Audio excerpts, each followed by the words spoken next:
Close your eyes for a moment. Imagine a place you've never been. Perhaps a cottage by the sea, waves rolling in rhythmic whispers. Maybe a library with endless shelves spiraling upward into shadow. Or a forest where the trees hum with ancient knowledge. You just traveled somewhere without moving. You created something from nothing. You bent time, space, and the very fabric of what's real. This is imagination, and it is not a small thing. Imagination is not daydreaming. It's not escapism or frivolous fantasy. It is one of the most powerful forces in the human brain. It is the engine of innovation, the architect of culture, the sculptor of self. Everything you see around you, every invention, every story, every system of meaning, began as a flicker in someone's mind. In this exploration, we'll journey deep into the science and mystery of imagination. We'll discover how your brain constructs imagined worlds, why visualization can change your body, how memory and imagination are intertwined, and why this mysterious capacity may be the most distinctly human thing about us. So settle in, let your mind wander, and prepare to see imagination not as a distraction from reality, but as the very force that creates it. Part 1. What is imagination, really? We use the word imagination casually. Use your imagination. It's just your imagination. But what is it exactly? At its core, imagination is the brain's ability to create mental experiences that are not currently present to the senses. It's simulation. It's the mind running scenarios, constructing scenes, testing possibilities, and exploring what could be rather than what is. But here's what makes it extraordinary. When you imagine something, your brain doesn't just passively recall images. It actively constructs an experience. Neuroscientists have discovered that many of the same brain regions that light up when you see something real also activate when you imagine it. If you close your eyes and picture a yellow lemon, your visual cortex responds. If you imagine biting into it, feeling the sour juice flood your mouth, your gustatory cortex and even your salivary glands react. Your brain doesn't always distinguish between imagined and real. This is not a bug. It's a feature. It means your mind can practice situations before they happen, can prepare your body for challenges, can heal wounds that haven't occurred and create fears of things that don't exist. Imagination operates on a spectrum. On one end, there's passive mind wandering, where thoughts drift without direction. On the other end, there's deliberate visualization, where you consciously construct detailed mental scenarios. In between, there's creative ideation, memory reconstruction, empathy, and even dreaming. All of these are forms of imagination. All of them reshape your brain. Part 2. The neuroscience of imagined worlds. Let's go deeper. What happens in your brain when you imagine? Imagination recruits a network called the default mode network, or DMN. This is a collection of brain regions that become active when you're not focused on the external world. When you daydream, reminisce, plan the future, or imagine other people's perspectives, your DMN lights up. For a long time, scientists thought this network was just resting activity. But we now know the DMN is anything but idle. It's the brain's storytelling engine. It constructs narratives, simulates social situations, and integrates information across time and space. When you imagine a specific scene, something fascinating happens. Your hippocampus, the brain's memory hub, works together with your visual cortex to reconstruct spatial details. If you're imagining a conversation, your language centers activate. If you're imagining an action, your motor cortex fires in patterns similar to actually performing that action. This is why athletes use mental rehearsal. Studies show that imagining yourself performing a skill can actually improve performance. Your brain is laying down neural pathways, strengthening connections, preparing your body. But imagination isn't just replay. It's generative. Your brain takes fragments of past experiences and recombines them into novel scenarios. You've never been to Mars, but you can imagine it. You've never met a dragon, but you can picture one. Your mind is a combinatorial engine, endlessly remixing reality. There's also evidence that imagination can alter perception. In studies where people imagine seeing certain patterns or colors repeatedly, their visual sensitivity to those stimuli actually changes. Imagination doesn't just reflect reality. It actively shapes how you perceive it. Part 3: Imagination and Memory, the Blurred Line. Here's an unsettling truth. Your memories are not recordings. They're reconstructions. And every time you remember something, you're partly imagining it. Memory and imagination share the same neural machinery. Both involve the hippocampus. Both activate similar sensory regions. When you recall a childhood birthday party, you're not playing back a video file. You're rebuilding the scene from fragments, filling in gaps, adding details that feel right. This is why eyewitness testimony is so unreliable. This is why two people can remember the same event completely differently. Memory is creative. It's influenced by emotion, suggestion, and the stories you tell yourself about who you are. In fact, people with damage to their hippocampus often lose not just the ability to form new memories, but also the ability to imagine future events. This tells us something profound. Memory and imagination are two sides of the same coin. To imagine the future, you need to reconstruct the past. False memories can be implanted through imagination. In famous studies, psychologist Elizabeth Loftus showed that people could be convinced they'd experienced childhood events that never happened, simply through repeated suggestion and guided imagination. But this malleability isn't just a flaw. It's also adaptive. It allows you to update your understanding, learn from hypothetical scenarios, and prepare for situations you've never faced. Your brain is not a camera. It's a storyteller. And stories are how we navigate a complex, uncertain world. Part 4: The Creative Engine, How Imagination Drives Innovation. Every human creation began as an imagined possibility. The wheel, the symphony, the smartphone in your pocket. None of these existed until someone imagined them. Creativity is applied imagination. It's the process of generating novel ideas and bringing them into reality. And it's not reserved for artists and inventors. Every time you solve a problem, plan a meal, or find a new route home, you're using creative imagination. Neuroscience reveals that creative thinking involves a delicate dance between two brain networks: the default mode network, which generates ideas, and the executive control network, which evaluates and refines them. The most creative people seem to have stronger connections between these networks. They can let their minds wander freely, then critically assess what emerges. But here's the paradox. Imagination thrives on constraint. Total freedom can be paralyzing. When you're asked to imagine anything, your mind often goes blank. But when you're given a limitation, a prompt, a problem to solve, imagination ignites. This is why poets use rhyme schemes, why architects work within the laws of physics, why game designers create rules. Constraints force your brain to search for novel solutions, to recombine familiar elements in unfamiliar ways. There's also evidence that boredom fuels imagination. When you're understimulated, your mind seeks stimulation internally. This is why long showers, walks, and drives often produce creative insights. Your brain needs space to wander. In our hyperconnected age, we rarely allow ourselves to be bored. Every idle moment is filled with scrolling, streaming, stimulation. But in doing so, we may be starving the very conditions that allow imagination to flourish. Part 5: Visualization and the Body, Imagining Your Way to Change. Can you imagine yourself into better health? Into improved performance? The research suggests yes. Visualization, or guided imagery, is a technique where you deliberately construct detailed mental scenarios. Athletes imagine perfect performances. Musicians imagine flawless concerts. And the effects are measurable. Studies show that mental practice can increase muscle strength, improve coordination, and enhance skill acquisition. One famous study found that people who imagined doing finger exercises increased finger strength by 22%, compared to 30% for those who actually practiced. Imagination alone created physical change. This works because your brain's motor cortex fires in similar patterns whether you're doing something or imagining it. The neural pathways strengthen either way. Your body responds to the simulation as if it were real. Visualization is also used in therapy. Cancer patients imagine their immune cells attacking tumors.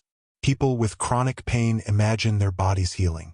While imagination isn't a substitute for medical treatment, it can support healing. The placebo effect is, in part, imagination's power to influence physiology. But visualization requires specificity. Vague daydreams don't work. You need to engage multiple senses. What do you see, hear, feel, smell? The richer the mental simulation, the stronger the neural activation. Interestingly, imagining failure can also be powerful.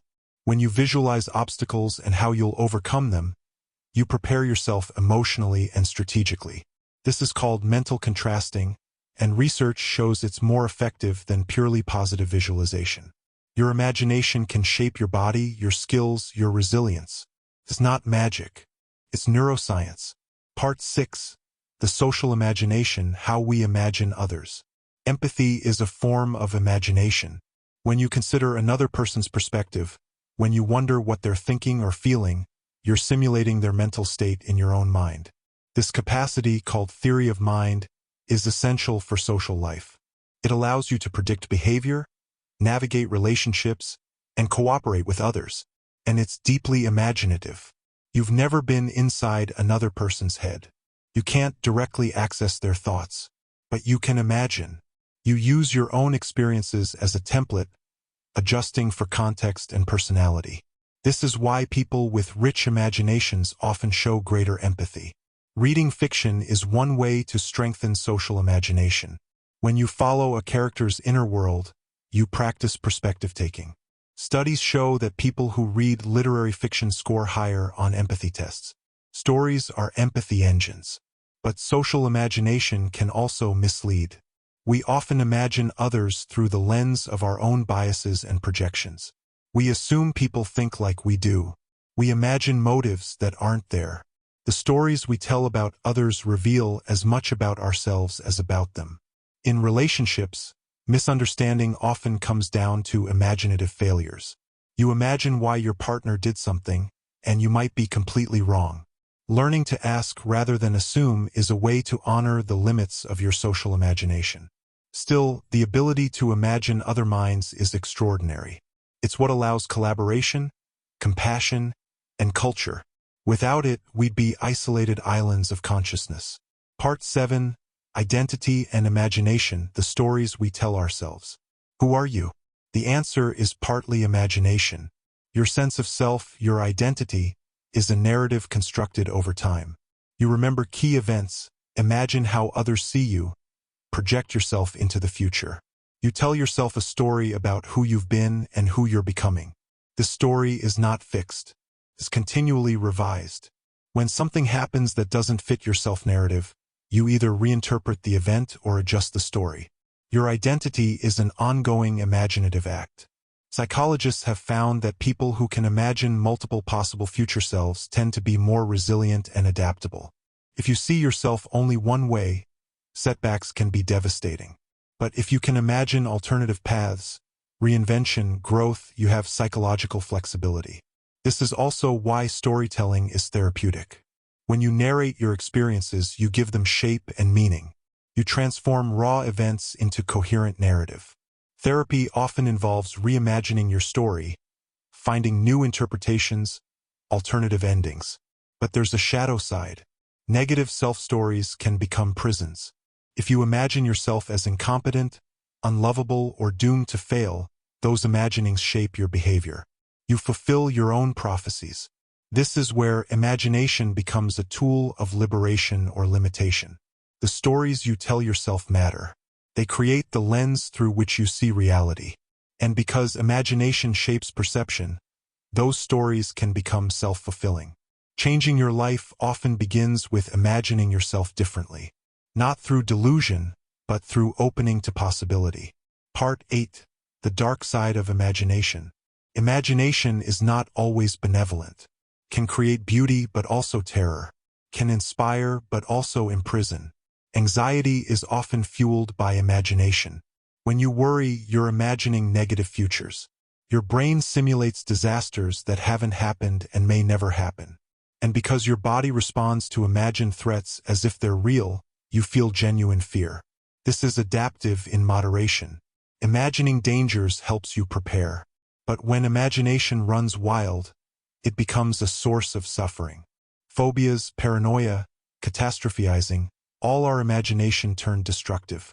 Rumination, that endless mental replay of past events, is another dark form of imagination. You reconstruct painful memories, adding new details, intensifying emotions.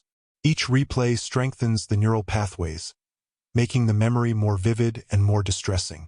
Imagination can also create envy, resentment, and comparison. You imagine others' lives as perfect, yourself as inadequate. Social media amplifies this. You see curated highlights and imagine complete narratives, stories that may have no basis in reality.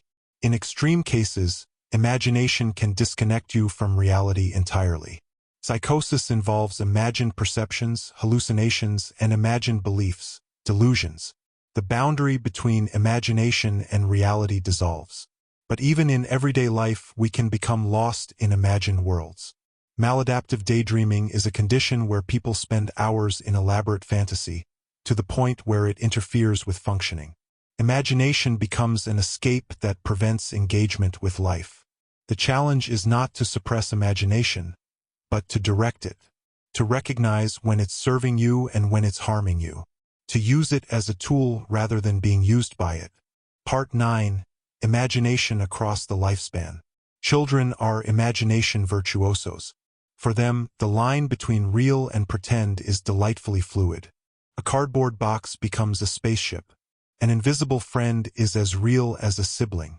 This isn't immaturity. It's cognitive sophistication. Pretend play is how children explore social roles, practice problem-solving, and develop theory of mind. Imagination is their primary mode of learning.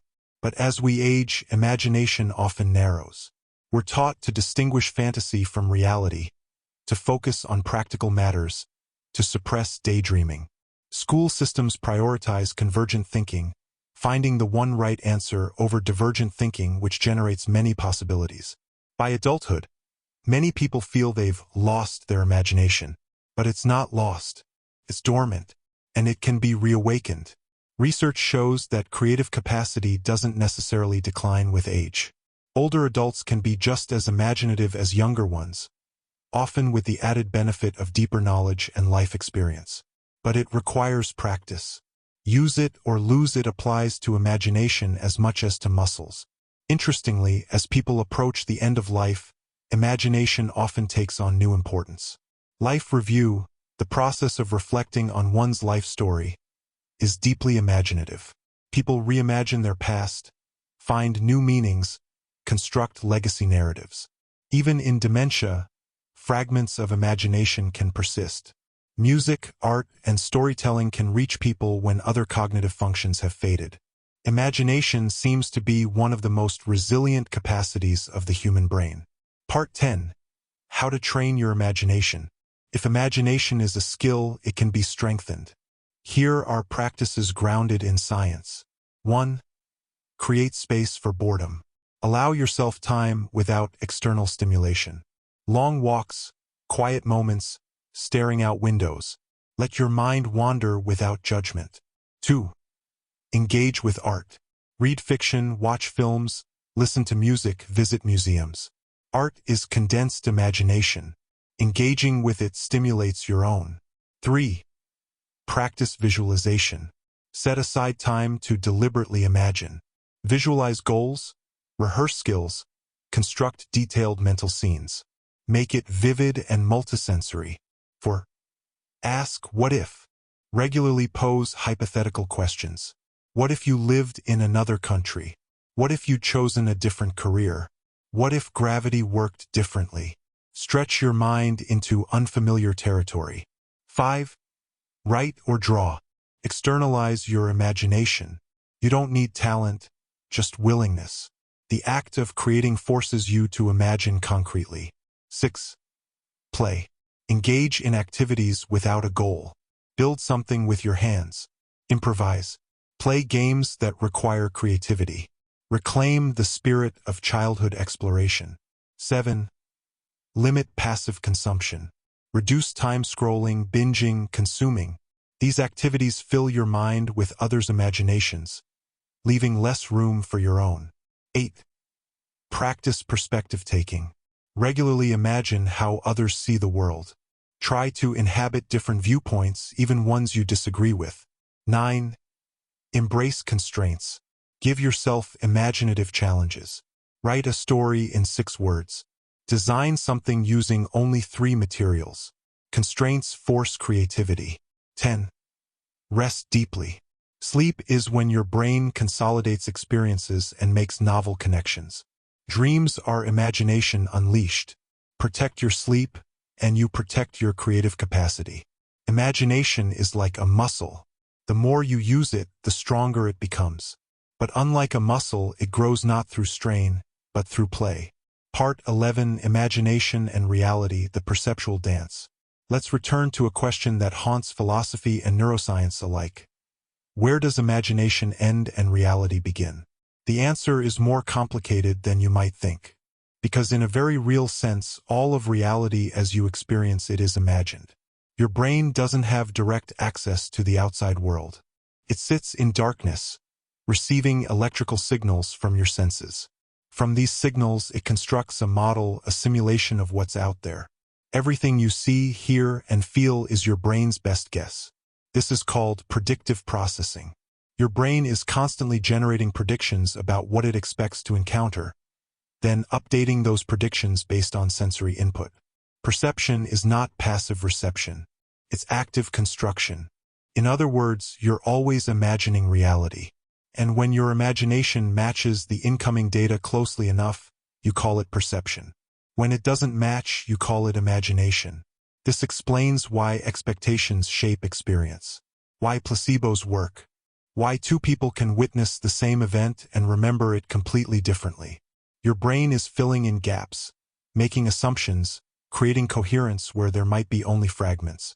Optical illusions reveal this beautifully. When you see a static image appear to move, or lines that seem different lengths but aren't, you're catching your brain in the act of construction. The illusion isn't out there. It's in the imaginative processing. Some philosophers argue this means we're trapped in our own minds, forever separated from true reality. But another view is more empowering. Imagination is how we interface with reality. It's our participatory relationship with the world. You're not a passive observer. You're a co-creator of your experience. And understanding this gives you agency. When you change how you imagine, you change what you perceive.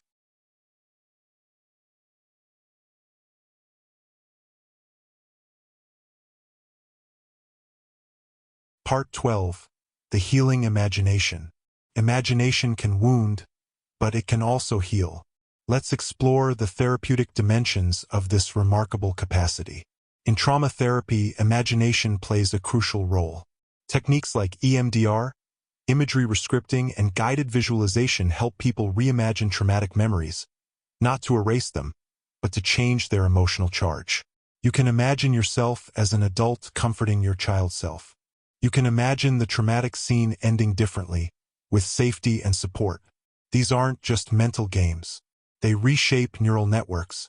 Trauma gets encoded in implicit memory, triggered automatically by sensory cues. But when you consciously reimagine the experience in a safe context, you can update that implicit memory. You teach your nervous system that the danger has passed. Imagination is also central to meaning-making after loss. When someone you love dies, they live on in your imagination.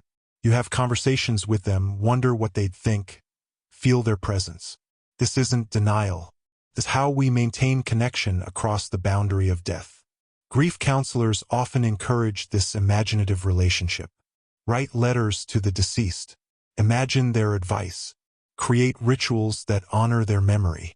The imagination becomes a space where love continues, where the relationship evolves rather than simply ending.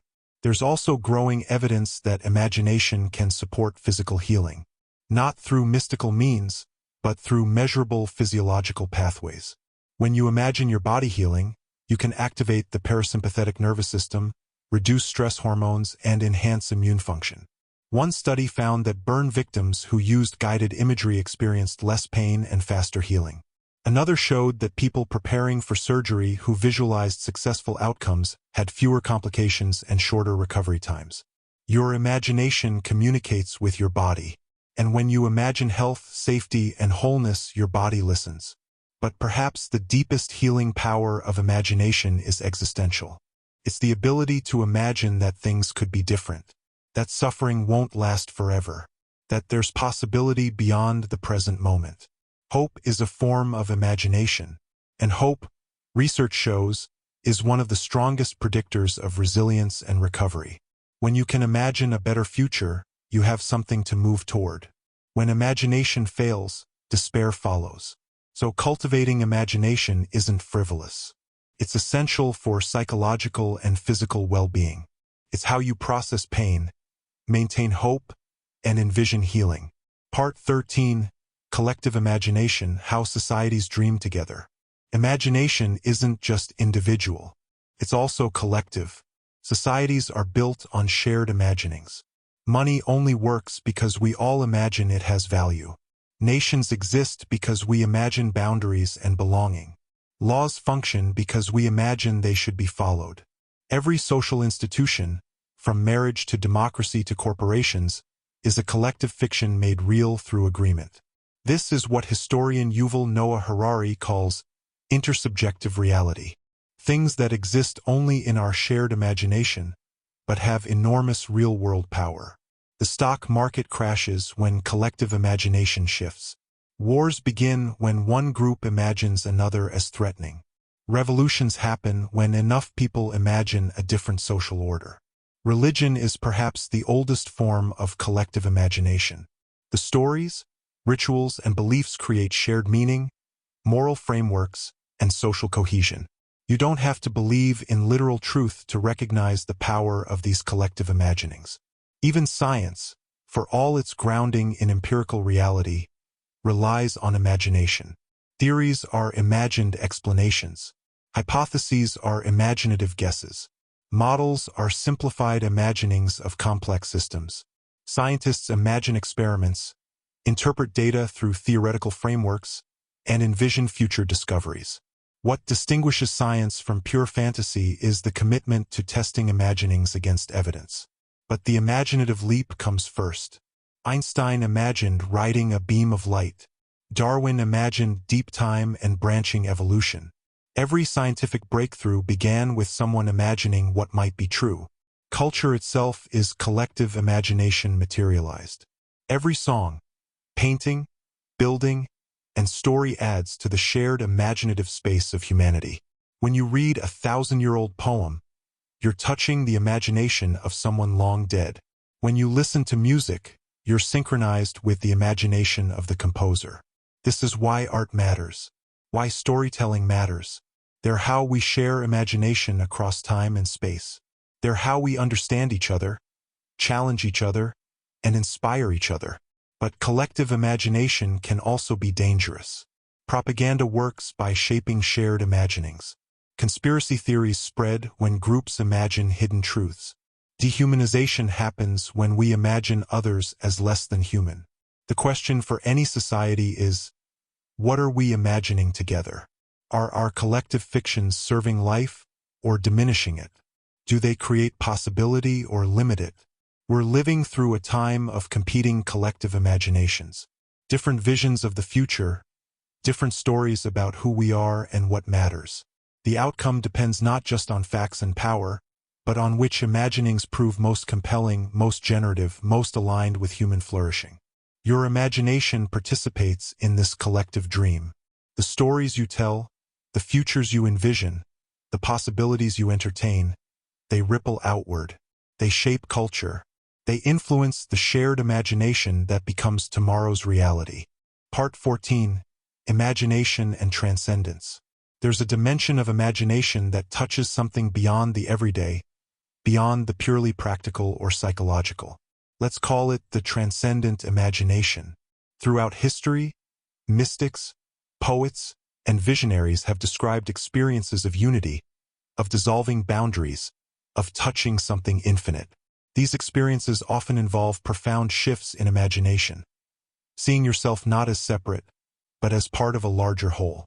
Psychedelics, meditation, prayer, art, nature immersion, And even spontaneous mystical experiences can trigger this expanded imagination. The sense of self loosens. The ordinary categories that divide reality seem arbitrary, permeable. Neuroscience offers some explanations. The default mode network, that storytelling part of your brain, quiets during these states. The constant narrative of me and mine relaxes. Without that imaginative boundary between self and world, experience feels boundless. But explaining the neuroscience doesn't diminish the significance. These experiences often carry profound meaning. People report feeling connected to something larger, something sacred. Life priorities shift. Materialistic concerns feel less important. Compassion deepens. This is imagination operating at its most expansive. Not imagining specific scenarios, but imagining different ways of being, different modes of consciousness, different relationships with existence itself. Philosophy has long recognized this.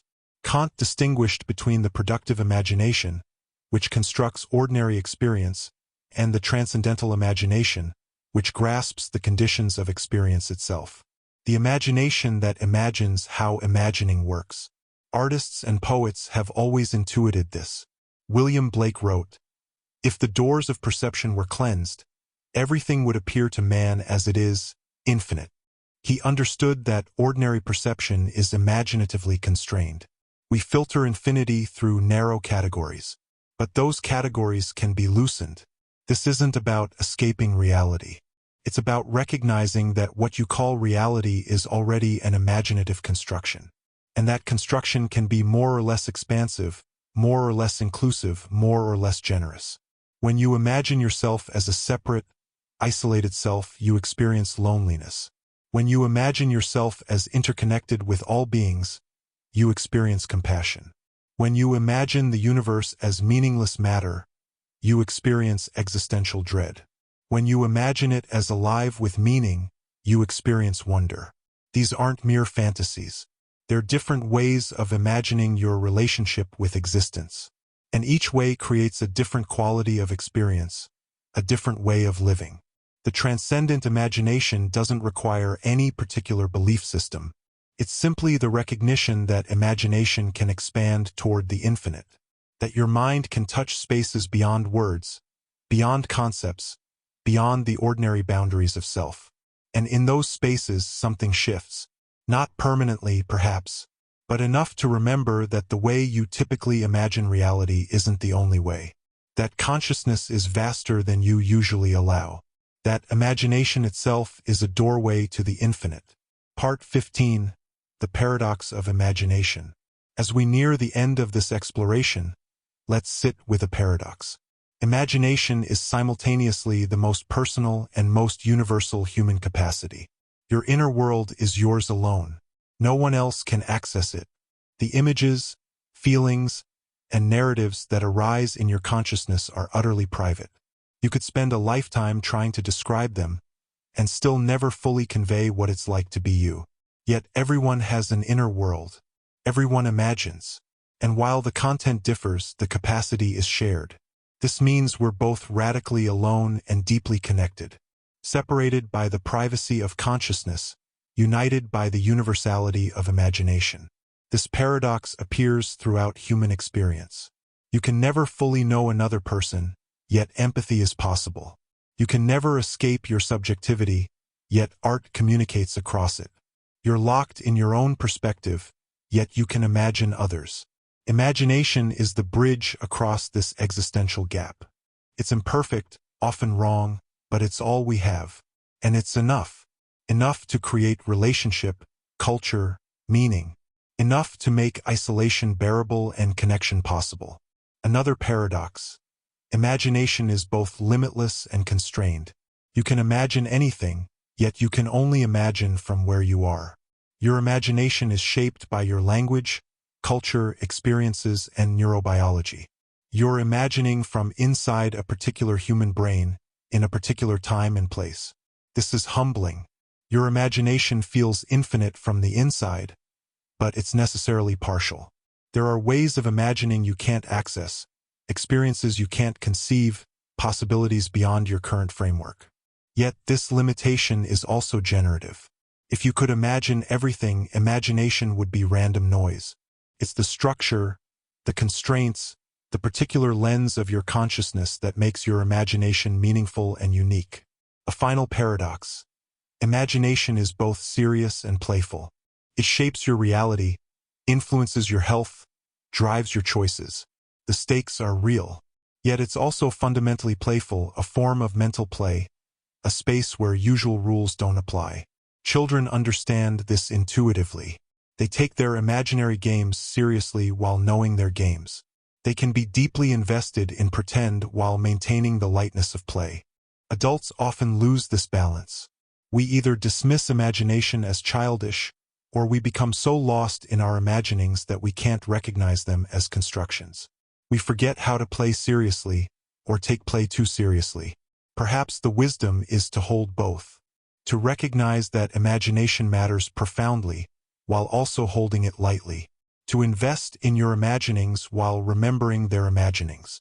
To create meaning while acknowledging the playful nature of meaning-making. This isn't nihilism. It's not saying nothing matters.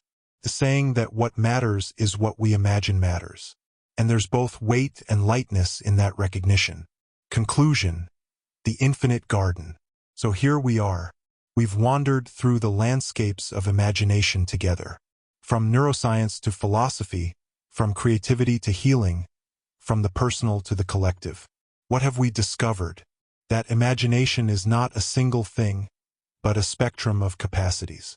Memory and fantasy, empathy and innovation, visualization and transcendence. All variations on the theme of mental simulation, of creating experience beyond immediate perception. That imagination is both ancient and essential. It's how humans became human. It's how we survived, adapted, built civilizations, created art, and explored the cosmos. Without it, we're just stimulus response organisms. With it, we're meaning makers, storytellers, world builders. That imagination is deeply intertwined with reality. Not separate from it, not opposed to it, but constitutive of it. How you imagine shapes what you perceive, what you feel, what you become. Reality and imagination dance together, each shaping the other. That imagination carries both promise and peril. Can liberate or imprison. Can heal or harm. Can connect us or isolate us. The power itself is neutral. What matters is awareness, intention, wisdom. And that imagination is yours. Right now, in this moment, you have the capacity to imagine. To conjure worlds that don't exist. To simulate experiences you've never had. To explore possibilities beyond the present. This is not a small gift. Think of your imagination as an infinite garden. It's been there all along, sometimes wild and overgrown, sometimes carefully tended, sometimes forgotten. But it's always there, waiting, and you can visit it any time. You can wander its paths, discover what grows there, plant new seeds. You can explore the familiar corners and venture into unknown territory. You can rest there when the world feels too harsh, and draw strength from its possibilities. This garden has no walls. It stretches beyond what you can see, always offering more to discover. It connects to other gardens, other minds, the vast imaginative space that humans share. And here's the beautiful part. The more you tend this garden, the more it flourishes. The more you imagine, the richer your imagination becomes. It grows through use, expands through attention, deepens through practice. So let yourself imagine. Not just occasionally, not just when it's practical, but regularly, playfully, freely. Let your mind wander without destination. Create without judgment. Explore without fear. Imagine small things. The taste of your favorite food. The feeling of sun on your skin. The sound of rain on windows. Imagine large things. Worlds you've never seen. Lives you haven't lived. Futures that don't yet exist. Imagine inward. Who you could become. What matters most to you. The person you're growing toward. Imagine outward. How others experience the world. What connection feels like. What it means to be part of something larger. And sometimes, simply rest in the space of imagination itself. Not imagining anything specific, but aware of the capacity, the openness, the possibility. because this is what it means to be human, to have this infinite space inside you, to be able to conjure what isn't, to remember what was, to envision what could be. You are imagination embodied. Every thought, every dream, every hope, it all arises from this mysterious capacity. And it's always available, always renewing, always ready to show you something new.